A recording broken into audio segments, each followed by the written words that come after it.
guys, so I'm gonna try and do as much as one take as possible, but I am gonna put it on my computer. My bed's a mess because I'm washing the sheets right now, but I was waiting forever to do this video because I was like, oh, I'm gonna wait till I have makeup on. I'm gonna wait for this and that, and then I just haven't been feeling good because of what's going on. I feel like every YouTuber starts their videos apologizing. I'm also sorry if the lighting is weird. It's like stormy out and I was really orange for some reason and I tried to fix it and I feel like it's just a little weird looking, but anyways, let's just talk. So I was going to tell you guys, I told you my stories, what's going on, where I've been, and that it's a little heavy and a little dark, and it is still heavy and dark, but I waited to do this video until my cardiology meeting, and I'm so glad I did because I can give you guys some good news too. So I'm just gonna lead with what's happening. Half of my heart is failing, so that's fun. Another thing I do want to say too is I usually don't turn ads on serious videos like this. I've just never turned ads on it, but I am this video because I am drowning. When I tell y'all, I'm drowning in medical bills, and Jackson's got some medical bills now too. At the end of this video, I'll tell y'all what's going on with him, but I'm not going to say too much because it is like, you know, part of the reason I withdrew from YouTube a couple years ago was partly because of his privacy too. So I'll give you like a general, you know, update of what's going on like I do on Instagram, but I'm not going to go too much into it.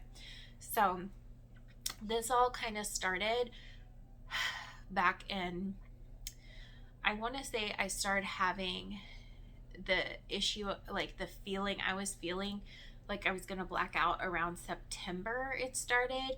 I remember the first time I felt it was in Disney World when I was on vacation by myself with my 4-year-old, and I remember I was pushing his stroller and I was like, oh my god, I feel like I felt it. I've had this, so I've had an arrhythmia before. It was an arrhythmia basically, and I've had arrhythmias before right after I had Jackson, because my heart partly enlarged and I had a lot of heart issues when I was pregnant with him. If you guys have followed me for a while, you know that I've always had heart issues. I have genetic heart issues. I have genetic hypertension. I got hypertension in my 20s, and the weird thing is it never mattered how. I used to be over 300 pounds and I lost like a whole person, 160 pounds, and I still have my heart issues. I still have hypertension.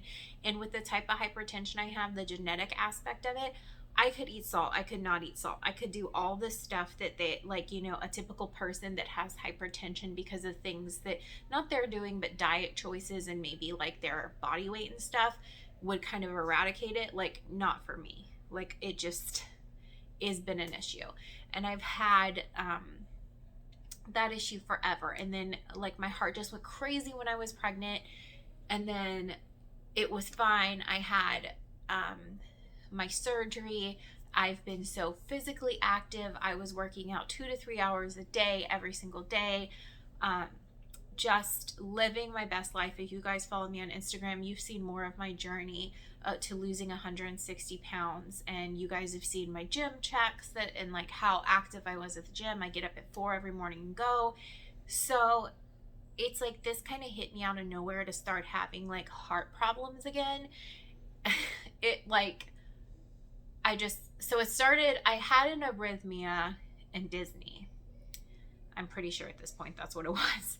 And I was like, oh my God. And it scared me because every time I take Jackson anywhere, I'm terrified when I'm by myself because of my history of heart problems. It's like, what if, like, living with this like problem, it's like, what if something happens? What if I have something happen when I'm alone with him? Would a stranger help him? Like, I worry so much what would happen to him, right? So it had started in September, and I started feeling worse and worse and worse as we got into, you know, Christmas and stuff like that. And I started having arrhythmias, and I didn't know what was going on, and my blood pressure was like doing crazy things. And I was just starting to feel so sick all the time, and like workouts were getting harder and harder. And then I had in January just like major a major arrhythmia that I went to the hospital. And it this is where it gets confusing. So there's so many different EKGs since this started happening. So then I started the process of all these tests that I've done before. I've done a 24-hour Holt monitor. Like I said, I have heart problems for a while. So they did 24-hour monitor.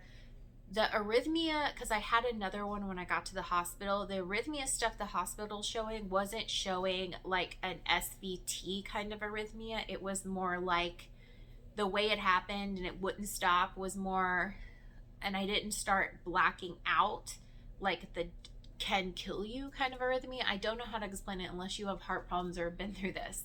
So an arrhythmia can either be something from like supraventricular tachycardia, which is like an electric issue, or it can be like something that happens and you just drop dead, or maybe you don't drop dead, but it's like it's a nightmare. It's very scary. It feels like you're having a heart attack.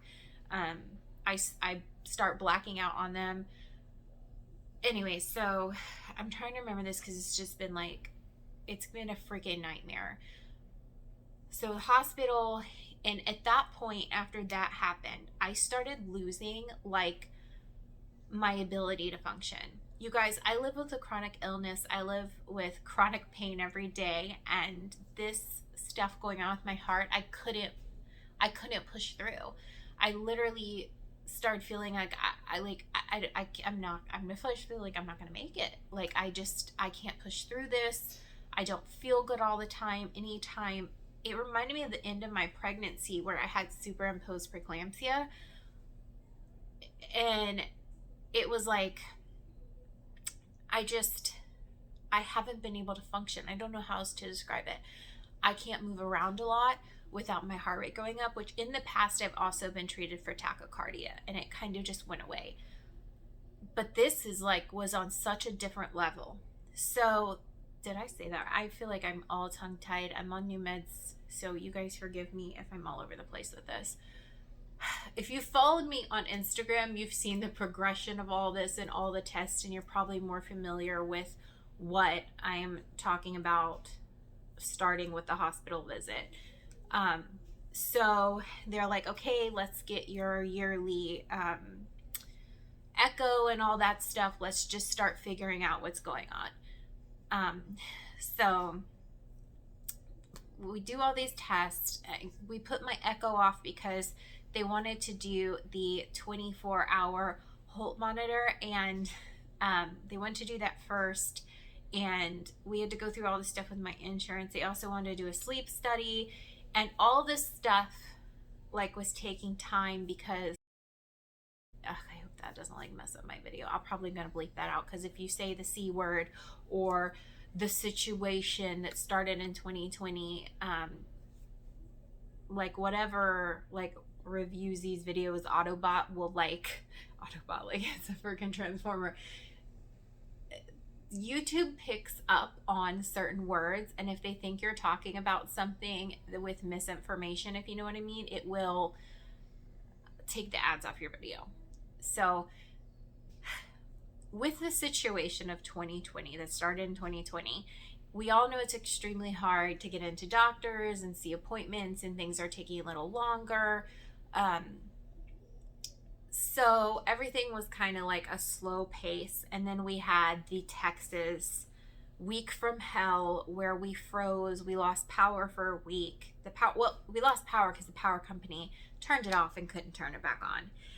That was like a whole nightmare too. It was like, what world are we even living in? Because I've been through hurricanes, 17 days without power and stuff, but going through that freeze and having snow on the ground for like a week and not having heat, the day our power finally came on, the inside of my house had been 40, and I was getting really scared. And people would be like, oh, why don't you drive to where there was power? Okay, Jackson needed me. So I need to explain something to you guys because a lot of people from out of state didn't get it. So we don't have all the road treatment trucks like you guys have up north.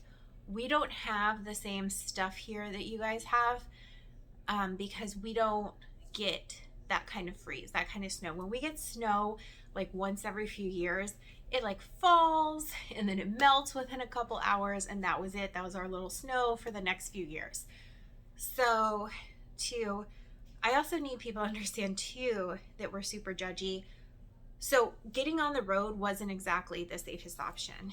If we had to come to that at that point, I had decided when I got 40 inside that we were just going to take a chance and leave. We had been going to the car and staying in the car for a while with the heat and coming back inside and back and forth. Sorry, I'm really out of breath because I had to run in there. So, when it comes to that Texas freeze, it was literally like we had no phone signal. We had no social media. I would put my phone in the window, and maybe once every few hours I would get this really weak signal, enough to send through the mass text I would send to family, or a post that had been trying to post on Instagram to tell family that we were okay.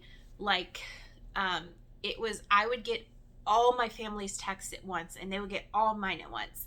And so to not have any kind of communication, knowing that the last thing that the media said and my dad said was stay off the roads, because it's better to be cold in your home with blankets and stuff than on the road in a car accident or something like that. So, and nobody had power to go to in my family. A couple of my friends got power back, and they were like, come over. And they were very kind and, inviting us to come over. We were just too scared to get on the roads. And they would be like, we know it's a risk, but if you need to. But that was our plan. Like, if it came to it and it got too cold, we were just going to go. So, that was like a whole hellish week. I'd do a whole video about it, but I'm just going to leave it right there. So we went through that hellish week, and then that pushed back my appointments even further. So finally I got my, echo next. And at that point they were like, it's electrical, don't worry. It's probably electrical. That thing in the ER was really confusing, but we're still thinking electrical.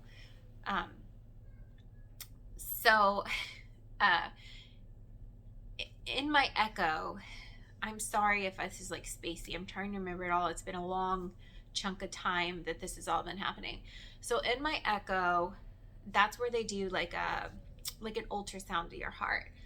Well, when those results came back, it was like, oh no. Okay, so we don't know what's happened. We're still trying to figure out what the heck happened, because the very next test I did after that was a sleep study to see if maybe I had sleep apnea, even though they didn't think so, to see if sleep apnea had damaged my heart this bad, which it turns out I don't have sleep apnea. And the pulmonologist doesn't think that I ever probably had sleep apnea, even when I was 300 pounds. This is why I haven't done the video yet. Because it's just like, I don't even know what I was saying. Oh yeah, so the echo. I had the echocardiogram, and that was like, oh my God. Like, the left side of my heart is completely dilated to the severity point where it it's basically, dilated means enlarged, and it's in the severity category. And the mitral valve is dilated, like thickened, and having like struggle busing too. So basically that part of my heart is like, that left side of my heart is in failure. And so at that point, putting together that and the symptoms of not being able to function, then they're like, okay, these arrhythmias are coming from your heart failure probably. So at that point, so much. I'm so sorry, guys. So heart failure is categorized by how much function you have, basically. And at that point, because of how much function I lost, how much I get out of breath, how hard it is to basically just do basic daily tasks,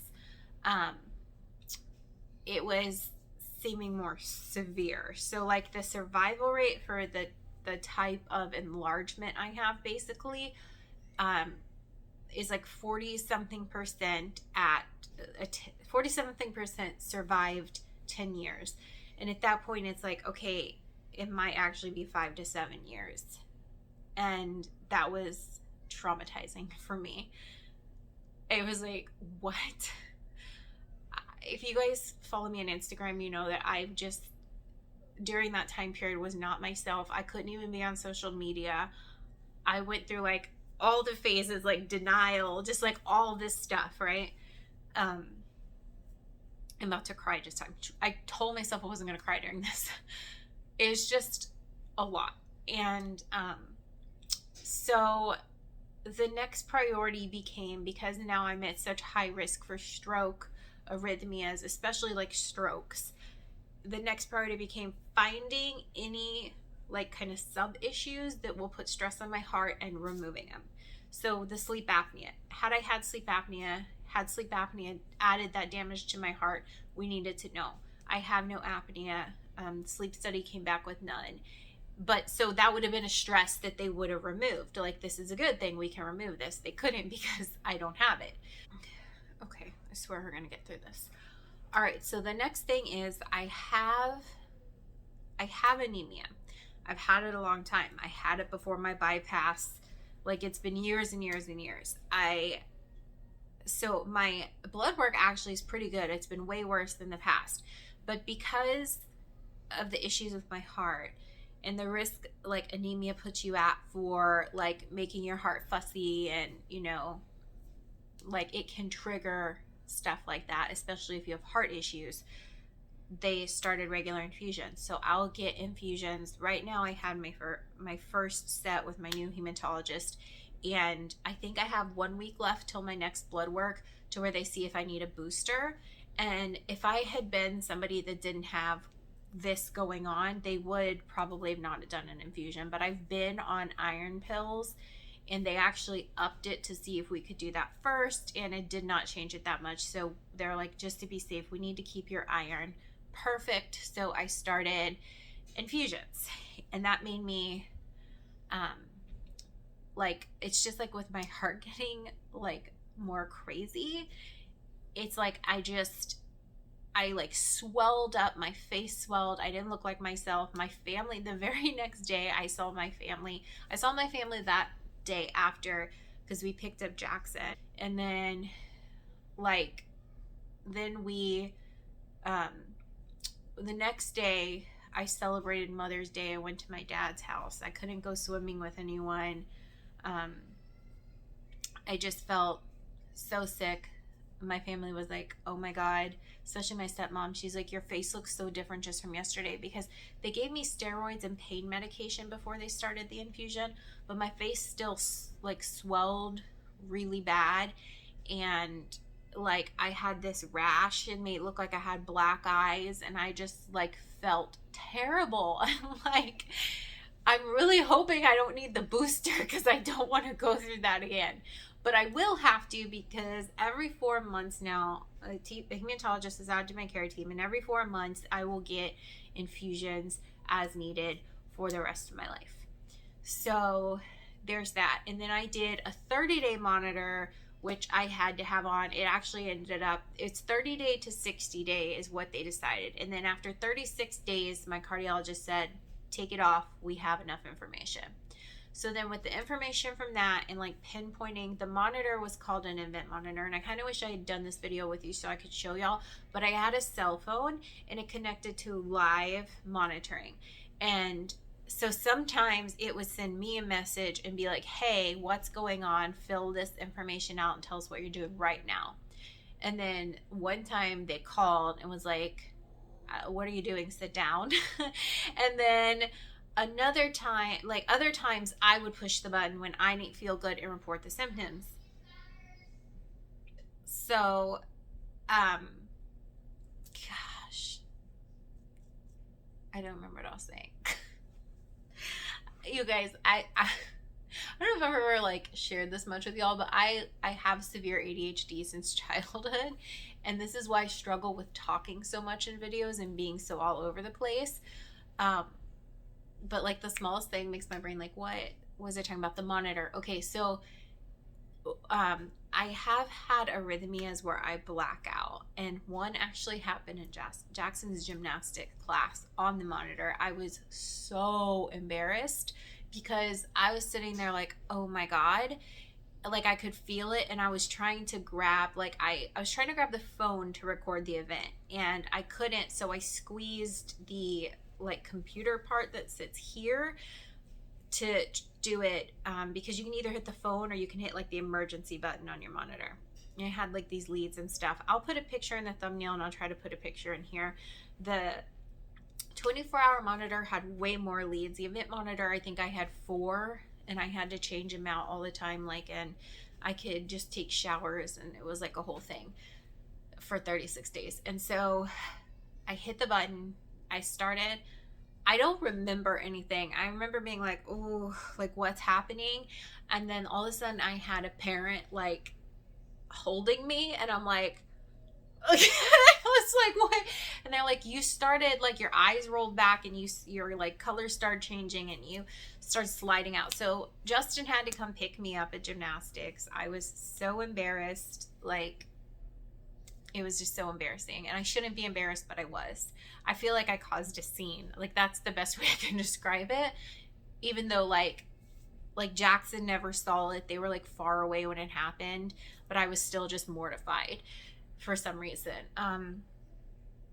Anyway, so that was the last thing. They got my infusion, then my cardiology meeting. So here's the good news out of all this. The major arrhythmias I had that didn't show as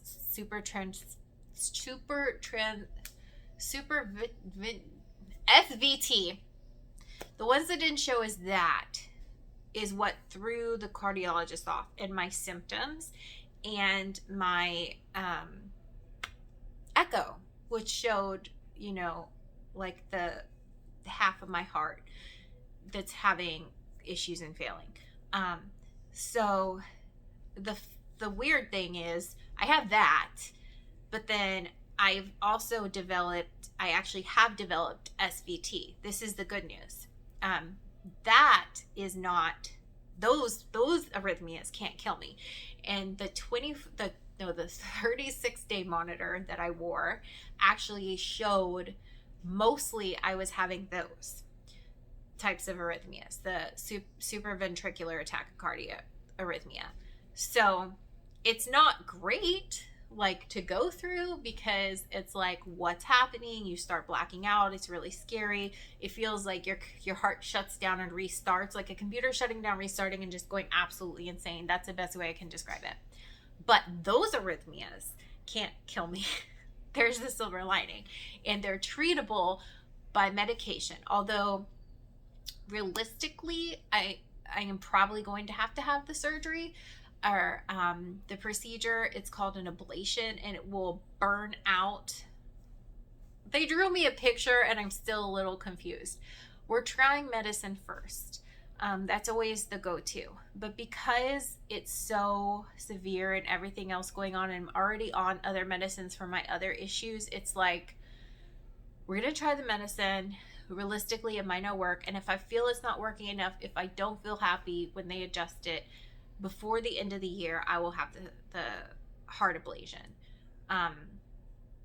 But the good news is my symptoms, most of the arrhythmias I'm having, the discomfort I'm feeling, means it's not coming from that half of my heart issue.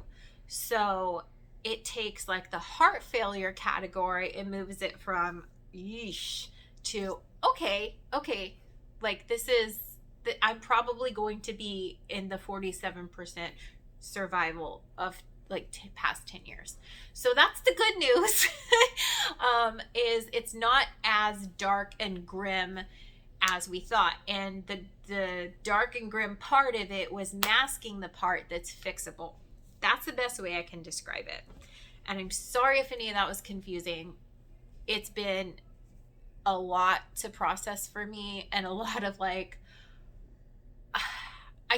because I still have this issue, and realistically in 10 years, like, or past that, I could need mitral valve surgery, and or I could have a stroke. Like the people that are in that opposite of 47-year survival, or 47% 10-year survival, had like things like strokes and stuff and died from them. So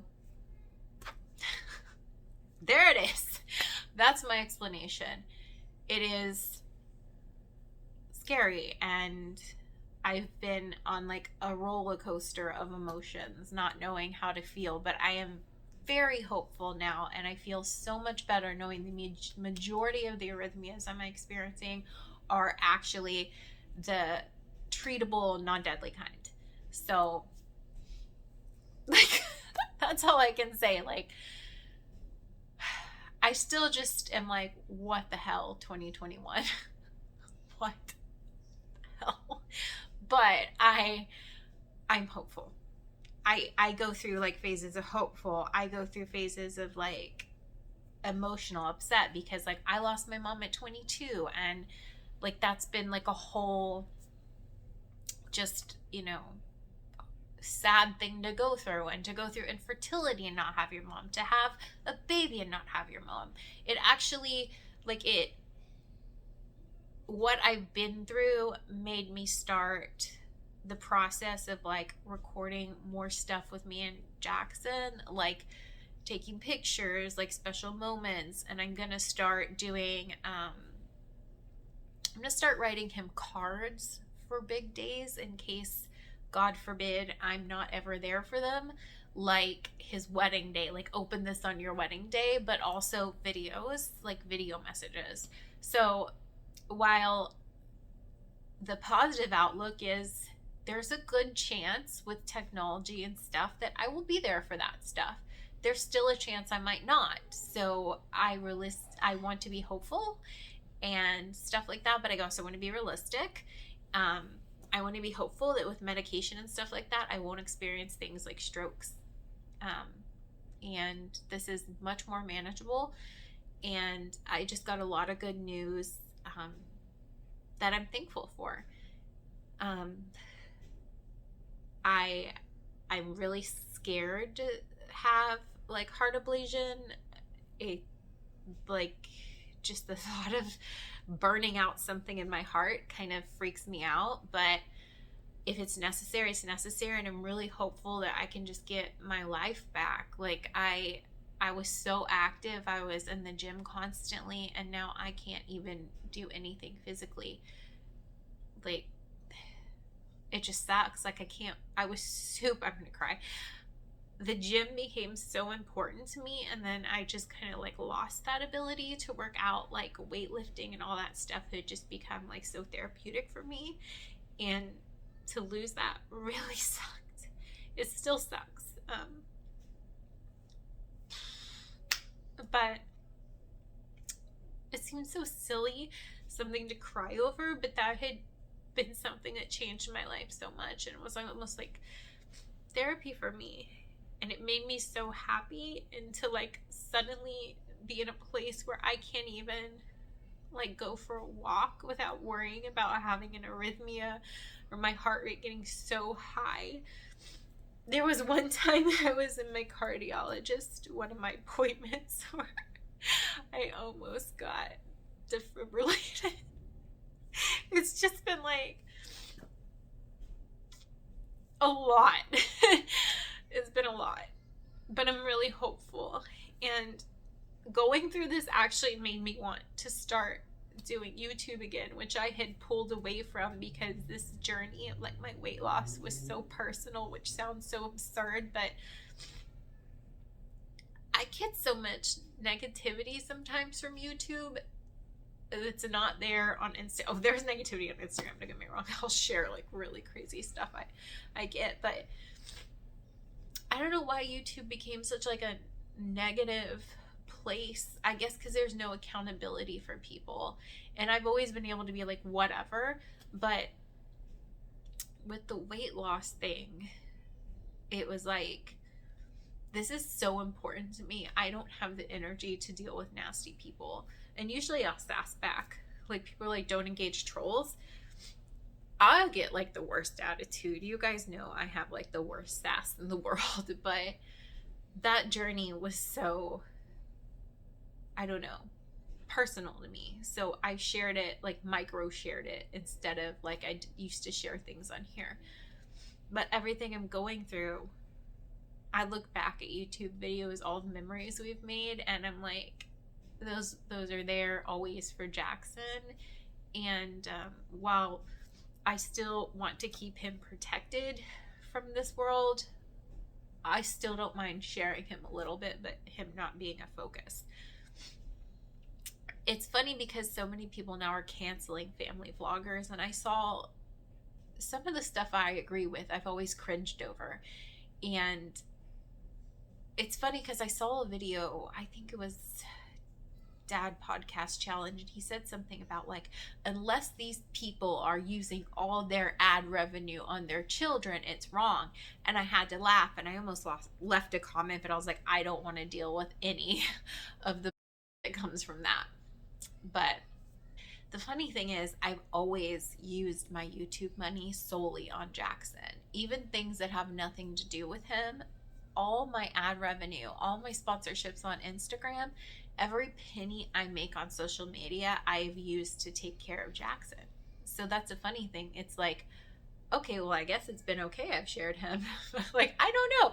Like, where's the line with that? Because I was thinking, like, okay, there, he's like, I doubt anyone does that. I'm thinking, no, some of us do. Every penny I've used has gone towards his classes, has gone towards, you know, diapers, formula, just everything I've made prior to that was going towards making him with fertility issues and stuff. So it's just funny to me.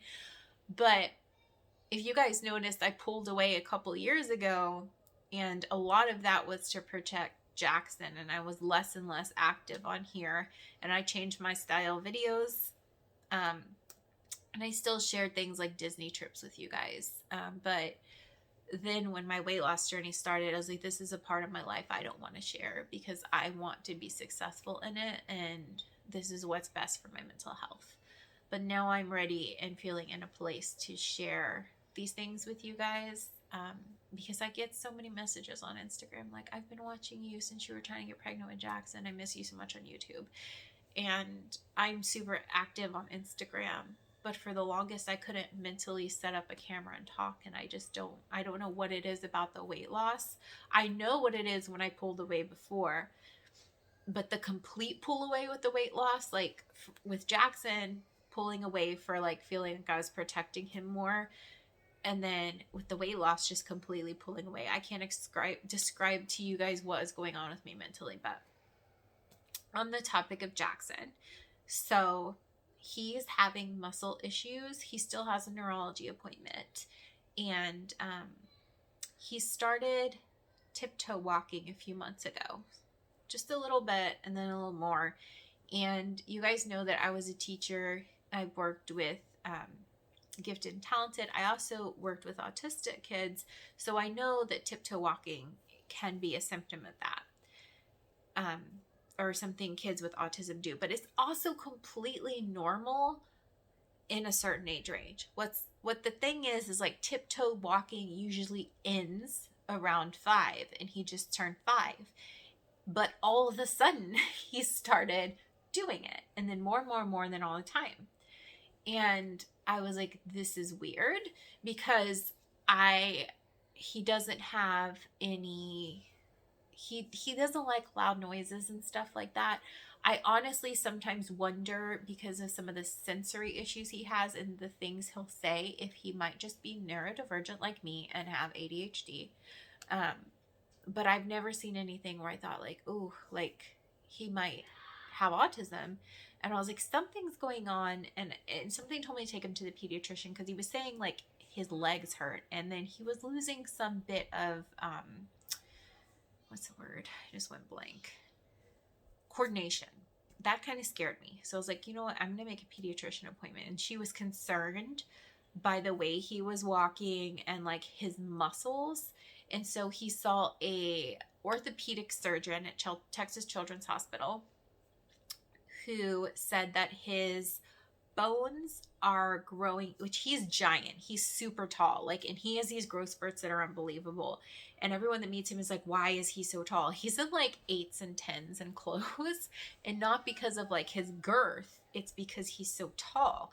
And so he'll have these growth spurts, and apparently his bones are growing really fast. His muscles can't keep up. So his muscles, especially in his legs and foot, and basically, like, I don't remember what his physical therapist said. It was like the part of his body is just like this whole part of it, the muscles are too short. So he's starting physical therapy, which is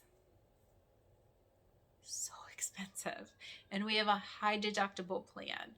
And I've met my deductible at 80/20, and that's like just absurd because I have to spend $10,000 this year to get full coverage, and I haven't quite hit that yet for this year.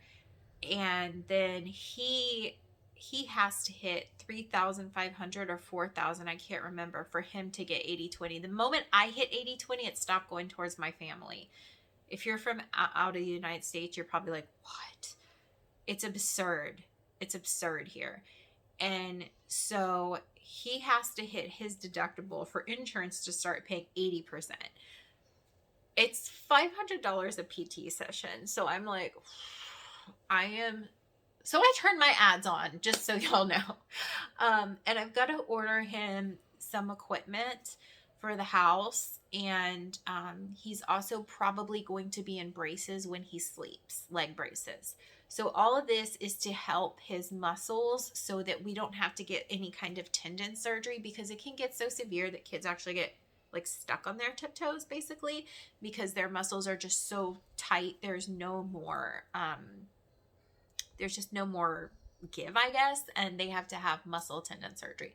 So we're trying to avoid that, and Texas Children's has him in PT, and we're probably going to do the nighttime leg braces. The other option was something called casting, and I just think that that's like too much for him, because that would be 6 weeks of having casts on his legs, and that would affect his gymnastics, his swim, things that are really important to him. So anyways, that's my life update. I hope that wasn't too confusing for you guys, because honestly, I'm still really confused about my life.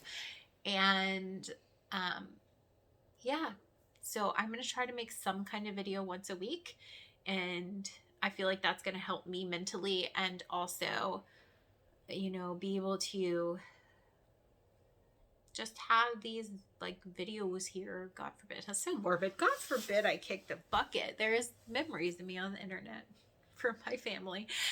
Anyways, guys, this is a really long video, so I'm going to wrap it up, and I will see you guys in my next one. Bye.